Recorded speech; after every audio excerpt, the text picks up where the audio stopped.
कृष्ण, मेरे साथ यहाँ जितने भी ऋषि मुनि हैं, हम सब ने 11 दिन का उपवास रखा है और उपवास के पश्चात आपने हमें ये पेय पिलाया है। मैं राधा से अत्यंत कुपित हूँ। ऐसा मत कहिए गुरुवर, राधा से त्रुटि हुई है, किंतु उसने जानकर ये त्रुटि नहीं की होगी। उसे दंड मत दीजिएगा, उसके स्थान पर आप मुझे दंड दे दीजिए, किंतु उसे क्षमा कर दीजिए। पुत्री, तुम कितनी सरल हो। राधा का दंड अपने ऊपर लेने के लिए तैयार हो। मैं तुम्हारी विनम्रता से प्रसन्न होकर राधा को क्षमा करता हूँ। धन्यवाद गुरुवर। सत्य तो यह है कि 11 दिनों के उपवास के पश्चात हमें अत्यंत तीव्र भूख लगी थी। हम संध्या वंदन के पश्चात यथाशीघ्र भोजन करेंगे। जी गुरुवर, मैं अभी इसी क्षण जाकर राधा को आपका संदेश पहुंचाती हूँ।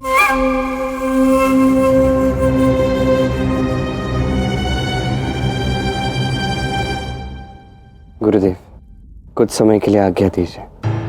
मैं बस भंडार गृह में जाके देखना चाहता हूँ कि ये जो त्रुटि हुई ये पुनः दोहराई न जाए। अवश्य कृष्ण।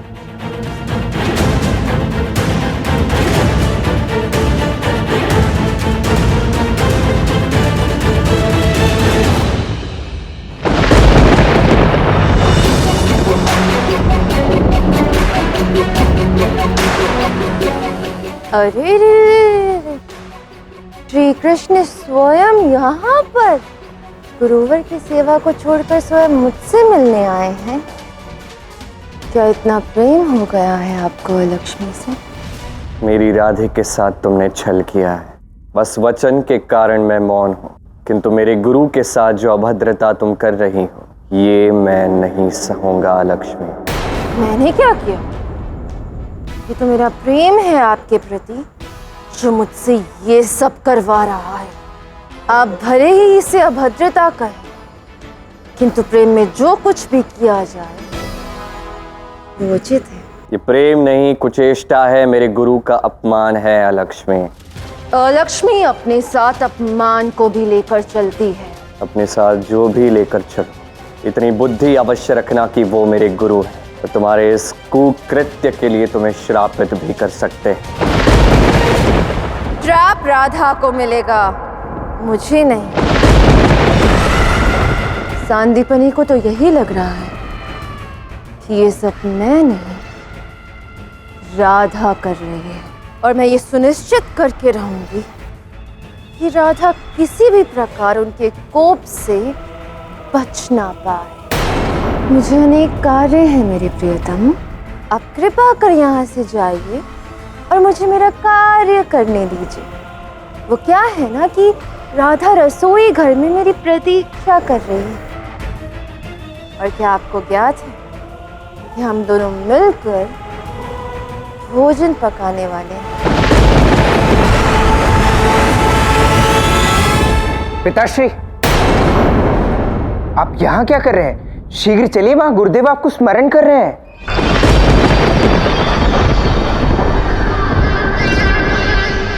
जो कोई भी कुकर्म के पथ पर है, बस इतना स्मरण रखे, हर कर्म का फल लौटकर अवश्य आएगा।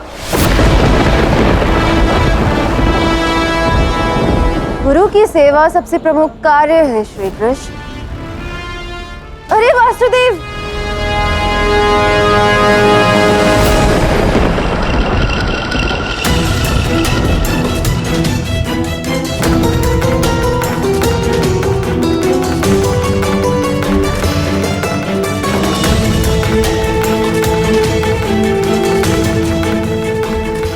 राधा, क्या हुआ?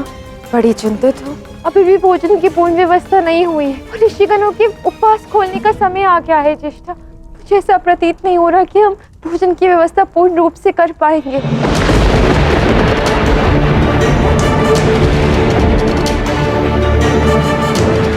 और मुझे अपना वचन भी स्मरण है, उसे भी तो पूर्ण करना है। अत्यंत ही दुविधा में है हम दोनों। यही सोचकर तो मैं चिंतित हो रही हूँ ज्येष्ठा। इतनी तीव्र भूख में तो किसी को भी क्रोध आ जाएगा राधा, भले ही वो कोई भी हो। मैं तो कहती हूँ कि इतने सारे पकवान को छोड़कर हम एक ऐसा पकवान बनाते हैं जिससे सबको तृप्ति मिल जाए। खीर, ये तो बहुत ही उत्तम विचार है। क्यों ना हम सबके लिए खीर बना दे। ऋषि सांदीपनि को मेरे हाथ की खीर अत्यंत प्रिय है। किंतु हमारे जाने का भी तो समय हो जाएगा ना। वो भी है, किंतु ज्येष्ठा आप एक कार्य कीजिए, आप खीर बना दीजिए। हाँ, किंतु मैं ज्येष्ठा, आप सबके लिए मेरे स्थान पर खीर बनाइए और मैं बाकी प्रबंध करती हूँ। किंतु आपकी जैसे खीर मैं कैसे बना पाऊंगी। ज्येष्ठा आप चिंतित मत होइए, मैं आपको खीर बनाने की विधि बताती हूँ। क्षमा कीजिएगा, मैं आपको अकेले खीर बनाने का कार्य दे रही हूँ। नहीं राधा, इसमें कष्ट कैसा, तुम मेरी सहायता ही तो कर रही हो ना। तो क्या मेरा कर्तव्य नहीं है कि मैं तुम्हारी सहायता करूं? तुम खीर बनाने की विधि बताओ, मैं सब संभाल लूंगी। कोई ये नहीं कह पाएगा कि ये राधा के हाथ की बनाई खीर नहीं है। हाँ ज्येष्ठा, मेरी बात ध्यानपूर्वक सुनिएगा। आपको खीर बनाने के लिए दूध को अत्यंत पकाना है और जब दूध अत्यंत पक जाए तो उसमें चावल डालने हैं।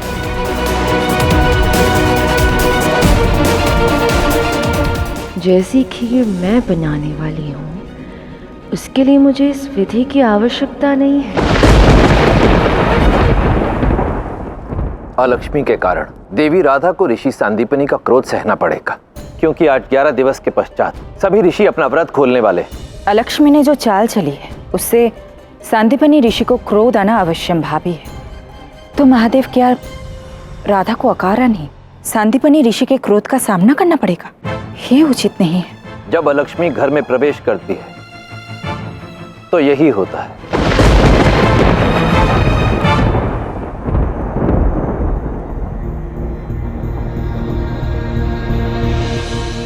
भोजन की व्यवस्था अभी तक क्यों नहीं हुई? अब तो हमारा धैर्य समाप्त हो चुका है ऋषिवर। हम सब 11 दिन के उपवासी है। कृष्ण, क्या यही आतिथ्य सत्कार होता है? इससे पहले कि मेरे धैर्य की सीमा टूट जाए, जाओ और ज्ञात करो भोजन की व्यवस्था क्यों नहीं हुई। अवश्य गुरुदेव। सांब, अभी भंडार गृह में जाओ और देखो भोजन को पकने में और कितना अधिक समय लगने वाला है। अवश्य पिताश्री, मैं अभी देख कर आता हूँ।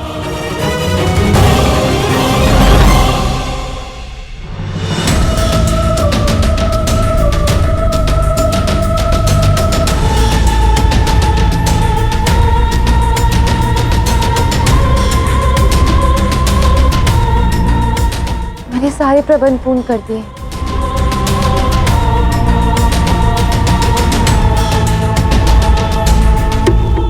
श्री राधा, वहाँ गुरु सांदीपनि और अन्य ऋषि मुनि भोजन के लिए अत्यंत ही अधीर हो रहे हैं। कुछ कीजिए। भोजन चूल्हे पर पकने के लिए रख दिया है साम। अब जैसे ही भोजन पक जाएगा मैं भोजन आके परोस दूंगी। ठीक है श्री राधा, मैं आशा करता हूँ कि भोजन शीघ्र ही पक जाए। मैं शीघ्र ही जाकर उन्हें सूचित कर देता हूँ कि अभी कुछ समय और लगेगा। कृष्ण, हमें अनुमान नहीं था कि भोजन में इतना विलंब होगा, अन्यथा हम इन ऋषि मुनियों को लेकर यहाँ कदापि नहीं आते। सब भूख से व्याकुल हैं। आज महल की व्यवस्था ने हमें अत्यधिक निराश किया है। क्षमा चाहता हूँ गुरुदेव, न जाने आज भोजन में इतना समय कैसे लग गया।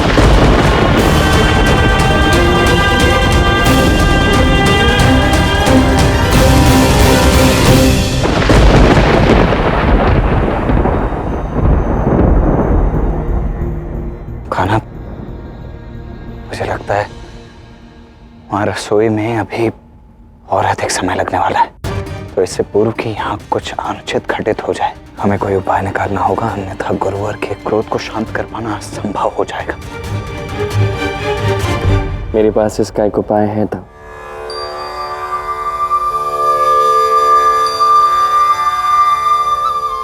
आदरणीय गुरुवर और सभी ऋषिगण, मैं आप सबको बताना चाहता हूँ कि द्वारका में प्रतिदिन संध्या वंदन के पश्चात हम अष्टलक्ष्मी की कथा सुनते हैं। अब हमारा ये सौभाग्य है कि ऐसे ही समय पे आप सभी द्वारका में पधारे हैं। अब आप सभी के सामने अष्टलक्ष्मी की कथा सुनाने का ये पुण्य मुझे प्राप्त करने का अवसर दीजिए।